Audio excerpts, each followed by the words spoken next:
The wind howled outside like a lonely ghost, dragging snow across the frosted windows of the Light Hope Care Center. The hallway lights had dimmed for the night, and most of the children were fast asleep in their warm beds. But Sophie was still awake. She sat in her wheelchair by the window, wrapped tightly in her only blanket, a thin, faded piece of flannel covered in stars. Her bones ached more in the cold. Small and fragile from a rare condition that made her bones brittle, she trembled beneath the fabric. Still, tonight, something tugged at her attention. Outside, just beyond the chain-link fence that surrounded the facility, something moved. Sophie leaned forward, squinting into the storm. There, curled against the base of the fence, was a dog. A German shepherd, large and soaked to the skin, lay shaking in the snow. Its ribs were visible, its eyes barely open. The animal was trying to stay awake, to stay alive. But it was losing the fight. Sophie pressed her hand to the glass. "Oh, no." She looked at the blanket wrapped around her, then back at the dog. Her heart pounded. She knew what the cold did to her. It made her sick. Sometimes it even put her in the hospital. But something in the way the dog trembled, the way it clung to life with every breath, made her decision for her. Without a word, Sophie rolled herself away from the window. She maneuvered down the hallway in silence, reaching her small room. There she pulled the blanket from her bed, the only one she owned. Her fingers trembled as she wrapped it around her shoulders. Then she wheeled herself to the back door, quietly unlocking it. The wind slapped her in the face as she emerged into the snow. She gasped but kept going. The tires of her wheelchair crunched over ice. Her breath came in short bursts, but she reached the fence. The dog barely lifted its head. "Hey there," she whispered, voice shaking. "I know you're scared. I am too." She bent forward, struggling to stretch the blanket across the trembling body. The dog flinched at first, then slowly leaned into the warmth. She placed a trembling hand on its side. "You shouldn't die out here," she whispered. "Not alone." She sat with him for several minutes, her hand resting gently on his side until the cold crept too deep into her bones. Then, shivering, she wheeled herself back inside, barely making it to her bed before collapsing into it. By morning, the staff found her pale and sweating from a low-grade fever. They rushed to help her, scolding gently but full of concern. But when they opened the back door and looked out into the snow, they stopped. The blanket was still there, and beneath it, curled tightly, blinking against the light, the dog was alive. Sophie, still groggy, managed a faint smile. At least he made it. The morning after the storm, snow still blanketed the ground in soft, deceptive silence. Inside Light Hope Care Center, heaters hummed, trays clinked, and nurses checked room by room. In Sophie's room, Nurse Hallie frowned as she felt the girl's clammy forehead. "You're burning up, sweetie," she said gently, brushing back Sophie's hair. "Let's get you some meds and back to rest." But Sophie's glassy eyes drifted toward the window. "The dog. Is he still there?" Hallie sighed. "He's still outside, covered in your blanket, no less." "I need to see him, please." "Absolutely not," she said firmly. "You're already ill, and that dog could be dangerous." Later that morning, a staff member went outside to check. When he returned, he confirmed the dog had survived the night, still curled beneath the blanket, too weak to move much. As protocol required, he picked up the phone to call animal control. But Sophie overheard. "No," she croaked. "Please don't take him away. He doesn't have anywhere else. He'll be scared, like I was." The staff member hesitated. That afternoon, Sophie was allowed to speak directly to Ms. Langston, the center's director, a no-nonsense woman who rarely made exceptions. "He's not just a dog," Sophie told her. "He's like me. No one came for him either. He's scared of the world, but he didn't hurt anyone. He just wanted to be warm." Ms. Langston looked down at Sophie for a long moment, silent. Then her expression softened. "We'll give it 3 days," she said, "just until we find a proper place for him. But you are responsible for him in the meantime." Sophie's smile was small, but radiant. "Thank you." She named him Atlas. Over the next few days, Sophie poured every ounce of energy into caring for the German shepherd. She snuck scraps of chicken from the cafeteria, read him chapters from her favorite books, and offered water from a bowl she kept under her wheelchair. Atlas responded in kind. The first time he wagged his tail, it was barely a twitch, but Sophie clapped her hands in delight. Soon he was walking again, limping slightly, but walking. And wherever Sophie wheeled herself, Atlas followed like a shadow. He sat beside her during group therapy, lay beneath her chair at mealtimes, and growled low if someone entered too loudly. Not aggressive, just alert. All was between her and the unfamiliar. Then came the night that changed everything. Just after lights out, Sophie tried to reach for her water bottle on the nightstand. Her chair rolled slightly. The wheel caught, and before she could catch herself, she slipped forward and tumbled onto the cold tile floor. She hit hard. The breath knocked out of her, too stunned to scream. Atlas, curled at the foot of her bed, sprang to life. He bolted down the hallway, barking. Once, twice, again. Louder, more frantic. The night nurse jolted awake, following the sound. When she entered the room, she found Atlas pacing in circles around Sophie, barking urgently. "Oh, my God!" the nurse gasped, rushing to her. Sophie's lip was bleeding, but she was conscious. He found you," she whispered. Atlas nudged her hand with his nose and whimpered softly. That night, the staff didn't call animal control. They called him family. The incident changed everything. Atlas was no longer just a stray. He was something more. Moved by his intelligence and fierce loyalty, the staff began to take a closer look. Dr. Patel, the center's part-time pediatric specialist, was the first to say it aloud. "This dog doesn't behave like any random stray. His reactions, his awareness, he's been trained, or at least started training somewhere." With approval from administration, they brought in a canine behaviorist, Mr. Griggs, a former canine handler. After just a few hours with Atlas, he said, "This dog has advanced obedience. He responds to over 24 commands, some used in law enforcement. Someone started his training. Something interrupted it. He's sharp, loyal, eager to work, perfect for service or therapy." Sophie beamed when she heard that. "I knew he was special." The center made a decision, one that would change both of their lives. They enrolled Sophie and Atlas in a paired development program for children with physical disabilities and their canine companions. Atlas would be professionally trained as a service dog. Sophie would learn to work with him and to push past the limits she had long accepted as permanent. Every morning, Sophie practiced commands with Atlas: sit, stay, retrieve, guide. He performed each with focus that looked like love.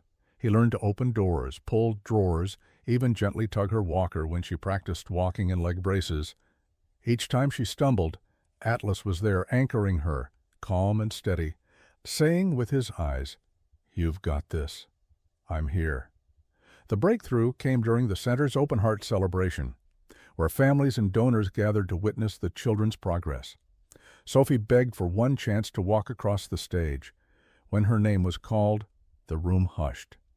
From behind the curtain, Sophie emerged, holding a walker with trembling fingers, braces strapped tight, face flushed with determination. Beside her, Atlas moved slowly. No leash, no command, just presence, partnership. Gasp after gasp echoed as Sophie took one step, then another. Halfway across, she paused and looked out.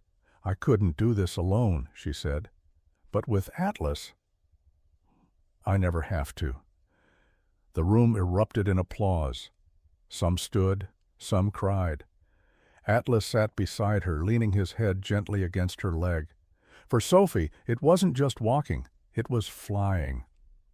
Sophie sat reading, the book resting in her lap.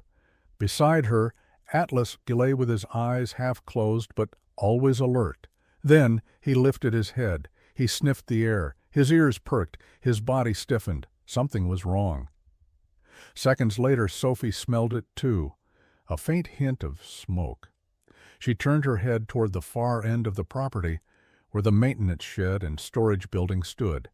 Through the darkness, an eerie orange glow flickered against the trees. "Atlas," she whispered, panic rising. Before she could say more, a loud crack split the air as a window shattered in the storage building. Smoke poured out. Sophie tried to turn her wheelchair. She struggled, coughing. The smoke was thickening. Atlas sprang into action. With a grunt, he moved behind Sophie's chair and pressed his shoulder and head against the frame. He pushed slowly, forcefully, guiding her away from the courtyard and toward the main building's entrance. Sophie's eyes teared up from the smoke. Her heart pounded. "Good boy, Tim. Come on, just a little more," she gasped. He didn't stop. Once they reached the ramp at the side entrance, Atlas gave one final push. Sophie rolled to safety, collapsing forward and coughing. But Atlas did not stay. He turned and sprinted across the lawn, through the side garden, and into the main hallway, where the staff quarters and dorm room stood, silent. He barked, loudly, urgently. He scratched at doors. He pawed the floors. He even nudged the fire alarm with his nose. One of the nurses opened her door, startled. "Atlas! What's going—" Then she smelled it too. Moments later, the alarm blared. Staff rushed into action. Children were woken and ushered out. Firefighters arrived just as flames breached the roof of the storage building. But no one was left inside. Not a single injury. Not a single life lost. The next day, news vans lined the street outside the center. Headlines spread quickly. Service dog saves, dozens in nighttime blaze. Guardian angel in fur, Atlas the hero. Local news aired footage of Atlas lying calmly at Sophie's feet. His eyes, watchful but serene. His tail wagged gently every time someone said his name. 1 week later, community ceremony. The town's recreation center overflowed. Banners reading, "Thank you, Atlas," lined the walls. Children held handmade signs. A local official pinned a blue ribbon under Atlas's collar as cameras flashed. Then Sophie was wheeled to the front. She looked out at the crowd, then down at Atlas, sitting loyally by her side. Her voice trembled. "Everyone says Atlas is a hero, and they're right. He saved all of us. But before that night, before the fire, he saved me, in ways no one saw. I once gave him a blanket because that's all I had. I didn't know then that he would give me something far greater." She paused, her voice thick with emotion. "He gave me courage. He gave me freedom. He gave me the chance to walk, to grow, to believe in something again. I gave him a second chance. And he gave me a whole new life." Applause echoed through the hall. Atlas lifted his head proudly, eyes fixed on Sophie. His purpose, his person, his home. Years later, Sophie never forgot the night she wrapped her only blanket around a trembling, forgotten dog. That simple act of kindness, born not from abundance but from empathy, became the seed for something far greater. As Sophie grew older, so did her voice and her purpose. Alongside her adoptive mother, Miss Langston, once the center's stern director, now family, Sophie co-founded a nonprofit called Blanket of Hope. The organization provided mobility support therapy animals, emotional care for children with disabilities, especially those in underfunded care homes. A second branch focused on rescuing and retraining abandoned service dogs, giving them a second chance, just like Atlas. Sophie became a certified therapy dog trainer, dedicating her life to matching animals with children who needed more than medicine. She took the stage often, invited to speak at conferences, schools, and foundations, not to speak of pity, but of resilience, dignity, the quiet power of connection. And Atlas. He aged slowly, gracefully. His once strong legs stiffened. His pace became a gentle stroll. He no longer fetched tennis balls with the same excitement, but he never stopped walking beside Sophie, even as she moved from walker to cane to, sometimes, her own 2 feet. Wherever she went, he was close enough to touch. When he could no longer climb stairs, she found elevators. When he couldn't jump into the car, she lifted him, with arms that had once trembled at the thought of standing. The book that changed everything. As the world began to listen to Sophie, she poured her story into pages. Her first book, The Blanket That Found My Soul, became a national bestseller. It was adopted into classrooms across the country. Children read about the girl who gave when she had nothing, and the dog who gave everything back. The cover featured a drawing. A small girl in a wheelchair, her arms wrapped around a German shepherd under a night sky filled with stars. Book signing, Day of Light. At the first signing event, a long line stretched outside. Many had dogs in tow. Many had children in wheelchairs, braces, and boots. Sophie sat at the signing table, a soft smile on her lips, her hands steady as she signed copy after copy. Atlas lay on a soft mat by her side, older now, muzzle silvered, eyes clouded but alert. His ears perked at her voice. The crowd hushed. Sophie reached down, ran her fingers gently over his head, and leaned in. She spoke softly, but the mic caught every word. He was cold and scared that night, like I was, and I gave him all I had, one old blanket. But he gave me something I never expected. He gave me back my life. He didn't just survive that night. He led me, step by step, into the light. Silence filled the room, some with tears, some with hands over hearts. As the applause rose like a wave, Atlas lifted his head and nudged Sophie's hand, one final gesture, from a heart that had always known hers. If the story of Sophie and Atlas moved your heart, you're not alone. Sometimes it takes just one small act of kindness, a single blanket, a gentle touch, to spark a miracle that changes two lives forever. At PAWPRINT Stories, we share real emotional stories like this, stories of second chances, silent heroes, and the unbreakable bond between people and the animals who choose to love them. Subscribe to PAWPRINT Stories today to join our community of hope, healing, and heartwarming journeys. Hit that subscribe button, share this story with someone who needs a little light, and always remember, even the smallest gesture can lead to the greatest love.